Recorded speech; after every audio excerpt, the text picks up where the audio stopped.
Hello viewers, welcome to my channel after another hiatus with another pen appreciation video. Today I have with me a Sheaffer Tuckaway from the 1940s, easily the oldest pen in my possession right now. If you have seen my video on the Sheaffer fashion, I had confessed my affinity for vintage Sheaffer models. I am particularly charmed by the peculiar designs which are not merely aesthetic but are also functional. The Sheaffer Tuckaway represents a host of pocket or purse-friendly versions of full-sized productions that the manufacturer came up at that time and are known to have been in production in the period between 1940 and 1949.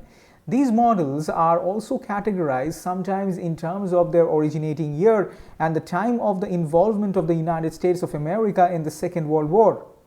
The pens are designated as pre-war, mid-war, or post-war. This model here, I suspect, would fall in the post-war category if I go by the fact that Sheaffer figured out how to put this trademark white dot on this particular category of pen caps around 1949. Sheaffer Tuckaways also came with a variety of components. The cap, for instance, could be a regular one with a full-sized clip or a clipless one, or might come with a short clasp like this. This cap is known as a Sentinel cap, and its specialty lies in those wavy patterns appearing between the parallel lines vertically engraved into it. In fact, the pen bears a resemblance to a medieval style soldier helmet, and with the clasp reminding me of a nose guard on such a helmet. There are differences in the nibs you may find on Tuckaways. This one has a conical triumph nib, but there are models sporting the regular nibs as well. And coming to the filling system, from what I have gathered, this was the period when the liver filler system in these pens were being replaced by the first vacuum filling mechanism like this one has, and subsequently the touchdown filling mechanism. I have seen Tuckaways listed with both mechanisms. I will show how the vacuum filling system works when I demonstrate a writing sample. I found this pen listed on Etsy by an antique dealing shop named Shorts New Again, which is based out of a city called Bode in the state of Iowa in the US. I had inquired with Miss Kelly Short, the owner of the shop, before placing the order regarding whether the pen is in working condition. She had assured me that it had been tested and seemed to work as expected. I had promptly placed the order, but shipping took a while. The US mail service does not work particularly fast in that area, and further there was a delay in initiating the shipping due to health complications of the owner at the time. From the time it was finally posted, it took about 20 days to reach India, with a week of layover in Frankfurt, Germany.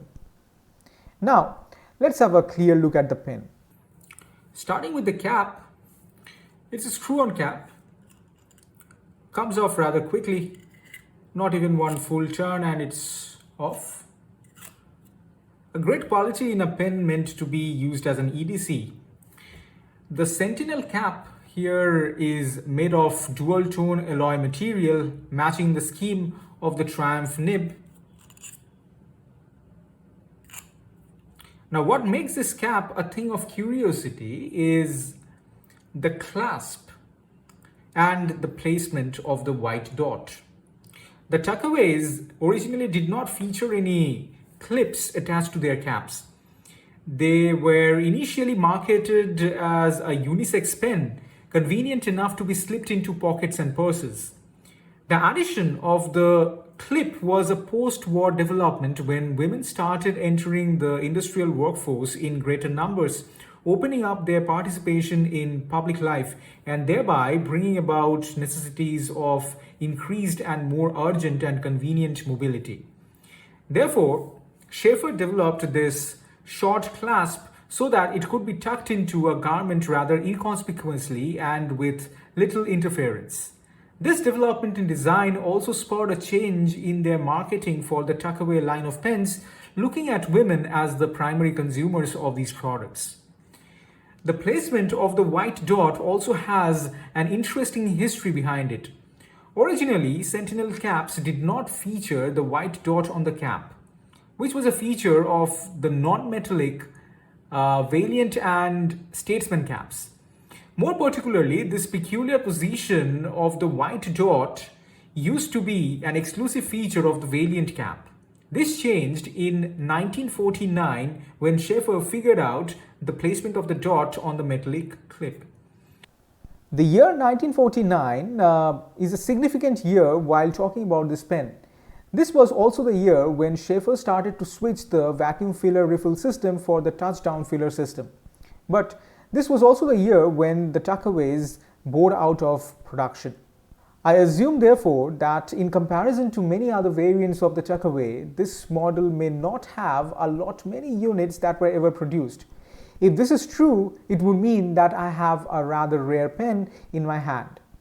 Engraved right at the base of the cap, right above the gold-plated ring, is the name of the manufacturing corporation Sheaffer. I don't believe this is well visible like this.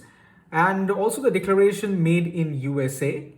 The same is also present on the gold-plated portion of the Triumph nib.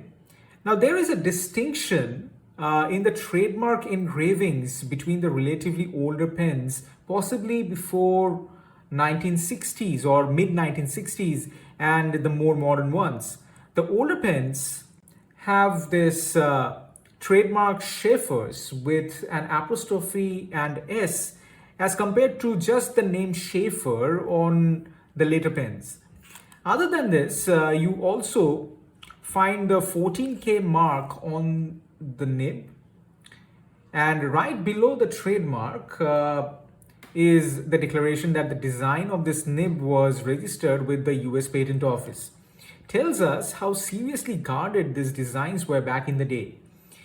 Engraved also on the barrel is a more detailed information about the manufacturer, reading W.A. Sheaffer Pen Company, Fort Madison, Iowa, US, made in USA.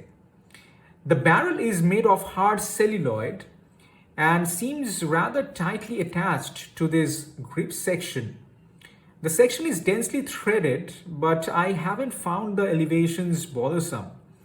In fact, the threads are rather conducive for a good grip, and it has this gold-plated ring at the base which is also threaded, and I imagine screws fit into the cap while closing it. Coming to the vacuum filling system, it's fundamentally no different from the hydraulic systems found in modern vacuum filler fountain pens. Right at the bottom of the barrel is the blind cap, which can be unscrewed by gently rotating it counterclockwise. It does not come off, and neither is it supposed to. Let me actually demonstrate it. For this, I have the Shulekha Swadeshi Executive Black ink.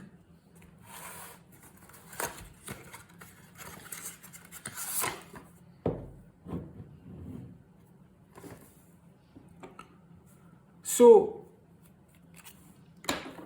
screwing open this blind cap, you can pull this plunger out. When I had received the pen, this plunger seemed to be a little stuck, but thankfully with a little force, it could be pulled out to the extent it is supposed to be. Now,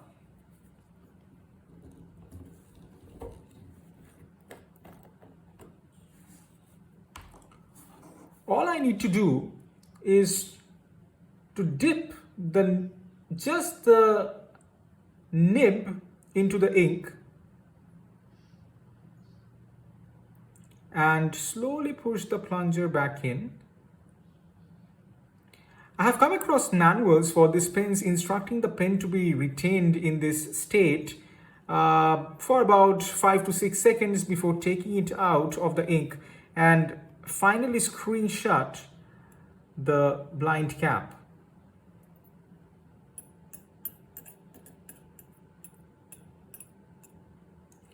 Now, one thing I have found out is that it does not hold a whole lot of ink. You might say it's a small pen, but even then, in comparison to some of the smallest pens going around today and the insufferable aerometric filler converters, this one really takes the cake for its diminished ink capacity. Not a long writer by any means. I am lucky to write 2 A4 sized pages before the nib runs dry. Time for the writing sample then. So, this is the Sheaffer Tuckaway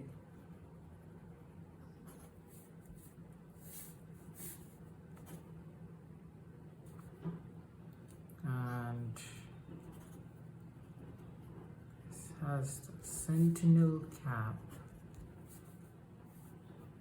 the Triumph nib, and the vacuum filler mechanism.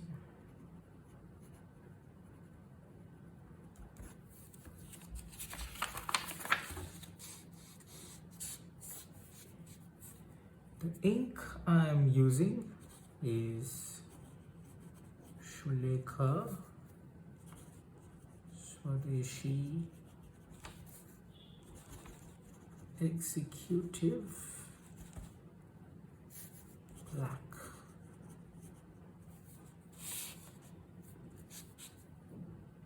And of course, the customary line.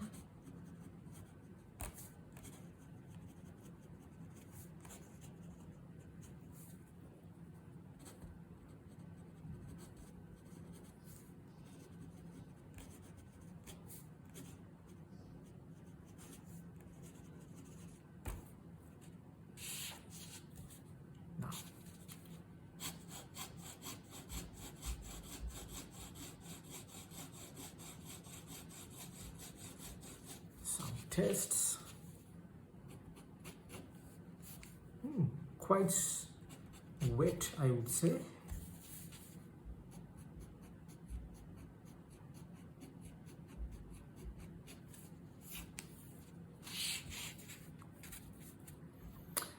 While we are at it, some observations about the dimensions. So the capped length comes to about 11.5 centimeters. In its uncapped state, it would come to about 10 centimeters. If you post it on the back of the barrel, it would come to around 13 centimeters, and the girth comes to about 8 millimeters. Final word. I had been excited for the pen's arrival, I'll be honest. The history behind the design and the nuances that make this possibly a rather rare piece are fascinating. Does this, after 75 years of existence, do the job? Certainly, to say the least. Got it for a good price too, I must say. Cost me a tad below 5,000 Indian rupees, including shipping charges. The same size and the clasp on the cap add to its everyday usability and utility as a wearable accessory. The sheen has worn off the metallic components as expected through all these years, but has held up admirably for its age. Not too many visible signs of rough use, save for a deep scratch mark I found on the blind cap. However, the cap when posted on the rear end does not fit all that well and does frequently become loose. Not a great thing for a small pen which fits well in the hand only with its cap posted. I reckon though, this might be more because of the wear on the celluloid body, which may have lost quite a bit of friction to lock the metallic cap on it. But with time I realized that given my small hands, it would fit rather snugly into my grip even without posting the cap. I think this is mostly due to the elliptical shape. I suppose the nib section is detachable ultimately, but I don't think it's meant to come off ordinarily. More of a specialized task that I dare not venture into. On the flip side, I have already spoken about the minuscule ink capacity and the drying nib, but everything else has been old magic. So, with that I conclude my appreciation. Hope to see you with another video.